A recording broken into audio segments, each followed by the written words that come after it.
This is a nightmare. You guys testified before the FDA panel when they were considering the vaccine for 5 to 11-year-olds. And your wife did take place in this trial for AstraZeneca. And she was living a healthy, robust life prior to this. She wasn't somebody who had some sort of chronic illness or psychological issues that continued to make her feel ill at every turn. She was fine. Yeah, she was absolutely fine. Healthy, hiking mountains, taking care of the kids, rock climbing, skiing, all of the things that we love to do. So she decides to take place in the trial of the AstraZeneca vaccine, which is widely used in Europe. Why? Why did she decide to do that? So me being a scientist, we're a science-loving family. We were concerned about COVID. We wanted to, protect our family. We wanted to further the science. We wanted to help end the pandemic. And so she was presented with the opportunity to partake in the trial and chose to sign up. She was so confident in, the vaccines being developed that, she would be able to get a vaccine potentially and then not have to experience COVID herself and help protect her family and her community, as well as further the science. And so when did she take place in the trial? So she had her first dose November 4th of 2020, so just over a year ago. Okay. And what happened? So right after she got the shot, we were driving home and she said, something doesn't feel right. She had tingling down her arm where she got the shot. Mm-hmm. She started to notice that her vision was changing. Her ears became very, very sensitive to sound. Her eyes were so sensitive to light, she had to put on the darkest sunglasses. Later that night, she had the typical vaccine response that they tell you to expect, the fever and all of those things. But that had resolved by morning. However, she experienced new symptoms that next morning. She couldn't really walk properly. Her left foot was sort of slumping, she calls it. She was walking into doorways. The sound and light sensitivity were severe. She was still experiencing the numbness and tingling. And the symptoms just kept progressing and getting worse. We called the test clinic. They didn't respond for a couple of days. Finally, they responded, brought her in, did an exam, said, you know what? There were a couple of instances of transverse myelitis and MS in the previous trials. You might have MS and you should go see a neurologist. Oh, my Lord. So we ended up in the ER 3 days later. They did all of the tests that they could, ruled out any of those, pre-existing type conditions, and essentially said, we don't know what's going on, but best of luck to you, and sent her home to continue to decline. We went to the ER 2 more times and then a 4th time, and she was finally hospitalized. At this point, she couldn't walk. She was incontinent. She was peeing her pants. She still had to wear earmuffs to be anywhere that wasn't a dark room. She had extreme sensitivity to sound. You couldn't touch her. She couldn't brush her teeth. I mean, it was just a hellacious experience. How old is she at this point? She's 39 years old at this point. Oh, my goodness. Now she's 40. So who do you go to specifically, the people running the clinic? Like, who do you call to say, you need to know this happened?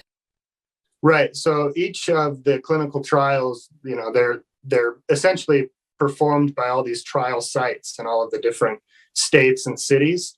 And so we call the test clinic. That's what they call these. So they're the ones who administer the shots and, collect the data and then send it on to, in this case, AstraZeneca. And so that's who we called, was the doctors at the test clinic, to say, you know what, something's not right here. Something's going on. And they didn't offer any help to you. You were on your own in dealing with the fallout from it.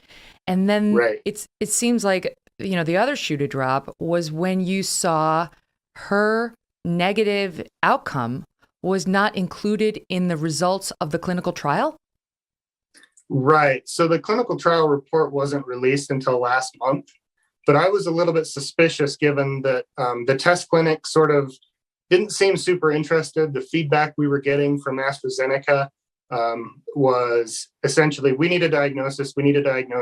Anything that would essentially absolve them of any responsibility, right? So I was concerned in January. So this happened in November. In January, I reached out to the NIH to see if they had any thoughts on this. And to my surprise, they actually responded really quickly.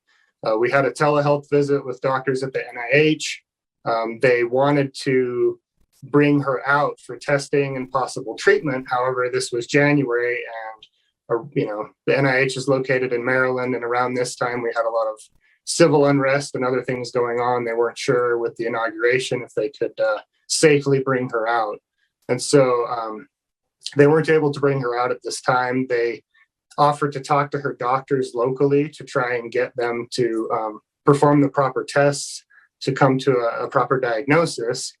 But even with their involvement, our local doctors were still incredulous. And because none of the test results would come back, abnormal, they just said, well, this might be all in your head. It's probably just anxiety. You can't walk because you have anxiety. Oh my gosh. So, I mean, did anything show up on any test? Because one of the things I read was that she started to suffer severe brain damage and was obviously advised by those running the trial not to get the second dose. Was that something that manifested in a CT scan or something? No. So all of the adverse reactions were essentially symptomatic until we actually were able to go to the NIH and get proper testing done. And so all of these symptoms, the neurological decline and everything else was very, very concerning, but nobody really knew what to do with it, because when you do the CT or the MRI, everything looks normal. Mm-hmm. All of her testing essentially was coming back normal. So did you ever make it to the NIH? We did. We went to the NIH in June, where they did a whole battery of testing, and she was eventually diagnosed with a bunch of vaccine-caused injuries. So the NIH acknowledged that? Yes. So how does it wind up that as recently as last month, her negative vaccine-caused injuries are not in the report? Exactly. So in a clinical trial, essentially the participants are given an app on their smartphones where they report any of the side effects. However, the only side effects you're allowed to report is a bulleted list of selected adverse events, the things like fever, muscle aches, injection site pain, headache, tiredness, things like that. There is no free form where you can write, I can't walk anymore, or I can't be in bright light, or my ears are so sensitive, or any of the other things that she experienced. You have to call the test clinic, explain to them what's going on, and then it's up to them to report up the chain, right? With potential reporting and clinician bias, the adverse events. And they didn't. It would appear not.